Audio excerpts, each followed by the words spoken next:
This is the third OnShape tutorial for the pen project. In this one, we're going to show you how to make the twist mechanism. And once again, I'm going back to the drawings that were posted in Google Classroom to help you with this. So let's go ahead and get started. I'm in the same document that I was working from before.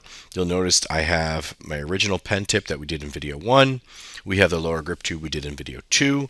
And now I have a twist mechanism. Well, you don't have a twist mechanism, so let's get started with that. So I'll hit the plus symbol. I'll create a new part studio. I'm going to right click and I'm going to rename this twist mechanism, or you could just abbreviate to twist mech if you want. So just like the others, I'm going to start with my front plane, new sketch. I'll right click and normal to my sketch, turn off my plane, my top, front, and right plane visibilities. And then I'm going to start with a line that is construction line from the origin to the left. Make sure it's horizontal. We don't care how big it is, and then we'll hit escape. All right, so this is nothing new.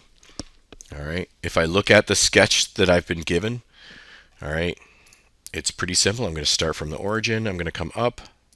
I'm going to come over, down. I want to come all the way over. Again, mouse over the endpoint, come up, snap to horizontal. Then I'm going to come down. I'm going to come back. This time I don't want to even with that corner, so I'm going to come straight up. Okay. Notice how it's giving me a curve. All right, and that's because I went back to that original point. If I go back to a point a second time, it'll give me the option to curve it. So if that happens, just go back to the point and then come straight up.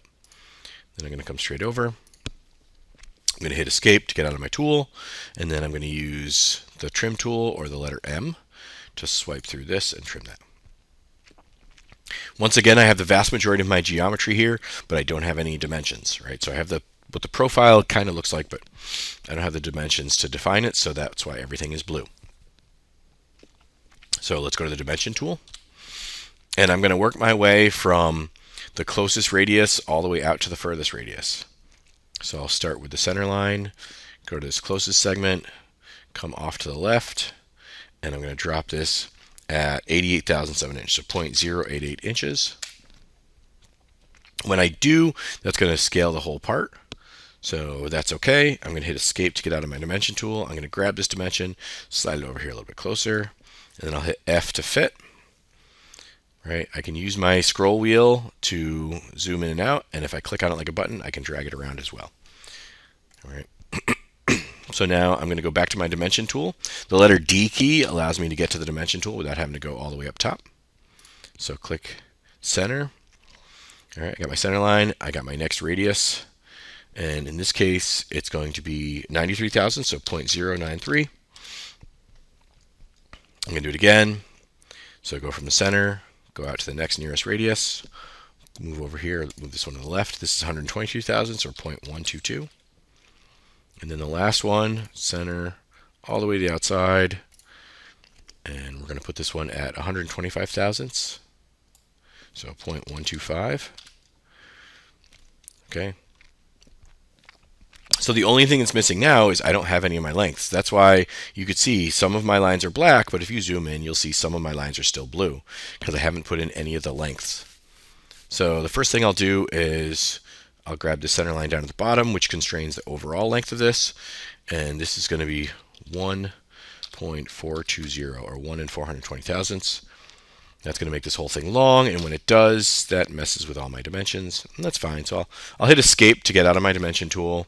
I'll grab these dimensions, just drag them off to the side again. Hit F on my keyboard to fit the whole thing. All right, drag these off.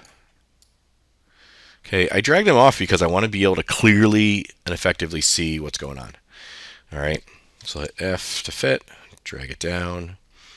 All right, I still have blue over here, so I got to set these. So I'll go back to my dimension tool, or I can hit the D key on my keyboard. All right, this segment here I know to be 360 thousandths, or 0.360. And then this segment here I know to be 295 thousandths, or 0.295. So I now have everything dimensioned. Everything's black, right? All my lines are black. There's no more blue lines. So that means I'm ready to exit my sketch. So I'll green check. Okay, I'm going to select my face, make sure it turns orange, and I'm going to revolve it. All right, so it's asking me for my axis of revolution, so I'll pick the axis of revolution and grab the center line. And now I'm going to green check. So here's the deal. If you look at the original twist mechanism, it's actually a very tiny assembly of pieces. And part of it are chromed, part of it is chromed, and part of it is brass. So the chromed part is this part here, the brass part is this part here. So before we were changing the appearance of the whole thing.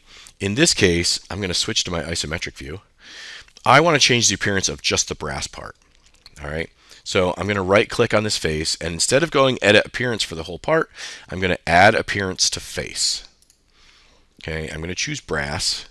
Okay, but that's not the only face that I need to choose. So you'll notice I have this field up here which shows all the faces I've chosen. So I'll grab this one, I'll grab this one, and then I'll zoom in here, rotate around, and grab this tiny little face right here. So now I'll green check, and now you'll notice I have brass for where there's brass on this, and chrome for where there's chrome. All right. So at this point, you're ready to move on and go do the next part in the assembly.